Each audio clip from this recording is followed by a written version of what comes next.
மனுஷகுமாரன் ஒவ்வொரு இரவும் தன்னுடைய பிதாவை சந்தித்தார். அதனால் பிதாவின் பிரசன்னம் பகலிலும் அவரை விட்டு ஒருபோதும் விலகவில்லை. வேதம் சொல்லுகிறது, தான் அவர் தன்னுடைய பிதா செய்ததை கண்டார், பிறகு தானும் அதையே செய்தார். பிதாவின் பிரசன்னத்திலே நுழையாமல் இயேசுவுக்கு எந்த வேலையோ ஊழியமோ இல்லை. பிதா பேசியதை அவர் கேட்டார். இயேசு பகலிலே அதையே பேசினார். தன்னுடைய பிதாவின் பேச்சை கேட்காமல் இயேசுவுக்கு பேச வார்த்தைகள் இல்லை. அவர் தன்னுடைய பிதாவின் வழி நடத்துதலை ராத்திரியில் பெற்றார். அவர் பிதா தனக்கு சொன்னதை மாத்திரமே செய்தார். தன்னுடைய பிதாவின் திட்டத்தை பெறாமல் இயேசுவுக்கு வேற எந்த திட்டமும் இல்லை. நான் எப்படி இயேசுவை போல மாறுவது? அவரோடு அதிக நேரத்தை செலவிடுவதன் மூலம். இயேசு தம் பிதாவுடன் செய்தது போல மறைவான இடத்துல இயேசுவின் பிரசன்னத்தை தேட வேண்டும். என்னை அறிந்தீர்களானால், இயேசு சொன்னார், என் பிதாவையும் அறிந்திருப்பீர்கள். இது முதல் நீங்கள் அவரை அறிந்தும் அவரை கண்டும் இருக்கிறீர்கள்.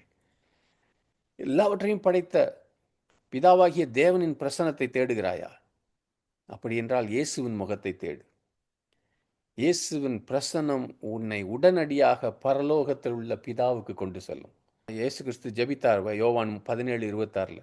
நீர் பிதாவை, நீர் என்னிடத்தில் வைத்த அன்பு அவர்களிடத்தில் இருக்கும்படிக்கும் நானும் அவர்களிடம் இருக்கும்படிக்கும் உம்முடைய நாமத்தை அவர்களுக்கு தெரியப்படுத்தினேன், இன்னும் தெரியப்படுத்துவேன், இன்னும் வெளிப்படுத்துவேன் சொன்னார்.